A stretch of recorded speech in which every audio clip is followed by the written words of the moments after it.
All right, let's dive into one of the most profound and, yeah, unsettling ideas in all of philosophy. Martin Heidegger's concept of dread.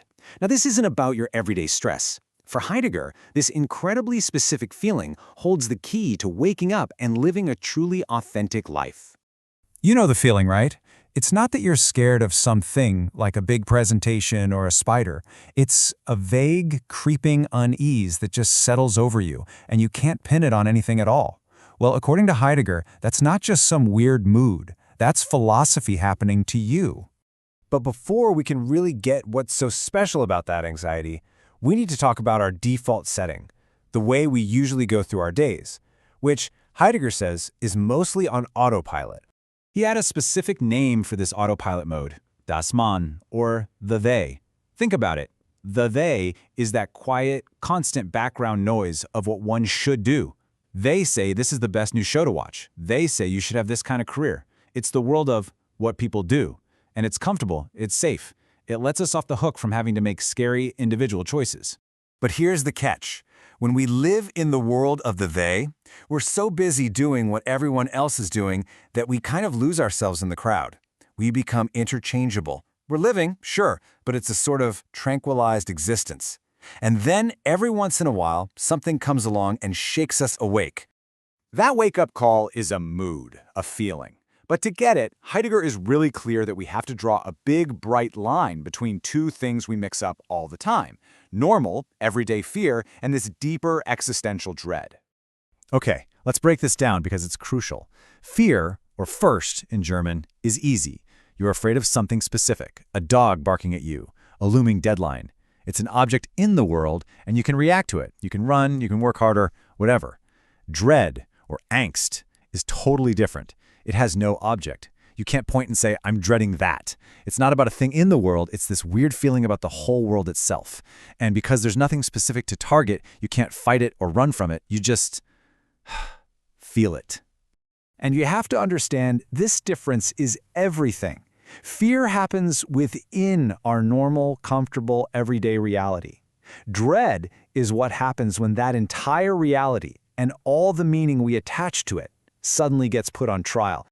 So, if this weird, objectless dread isn't actually about anything specific in our world, what is it doing? What could it possibly be showing us? This is the big mystery Heidegger tries to solve.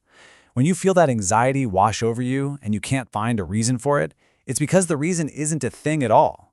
The feeling is pointing at something else, something much bigger. The answer is nothing. It's almost funny, right? After the feeling passes, we might even say to someone, "Oh, it was nothing, don't worry about it."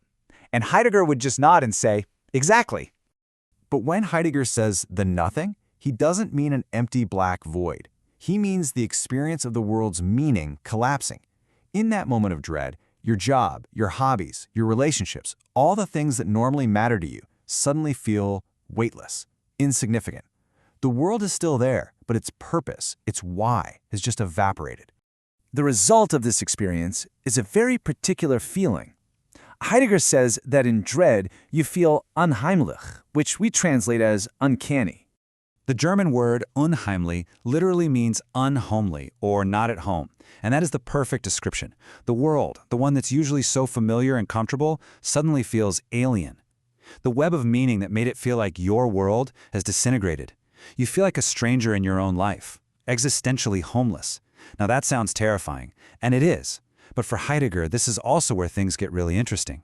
Because it's right here, in this moment of total breakdown, that something new becomes possible. This uncanny dread isn't just some bad mood to get over. It's a call to action. So look, this is the hidden gift inside that awful feeling. Dread rips you out of that comfortable autopilot world of the they. It yanks you out of the crowd and forces you to stand completely alone. And in that silence, in that isolation, you're finally confronted with yourself as an individual. It shows you that you are radically free.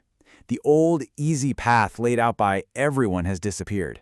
Now you have to choose your own. So you see, dread isn't a problem to be fixed or a sickness to be cured. For Heidegger, it's a fundamental part of being human that reveals the truth of our situation. It's the moment we face the terrifying, but also amazing, responsibility of our own freedom. The freedom to stop being just another face in the crowd, and start being who you actually are. So I'll just leave you with this thought. We spend so much of our time and energy trying to avoid anxiety, right? We chase comfort. But what if this specific objectless dread isn't the enemy?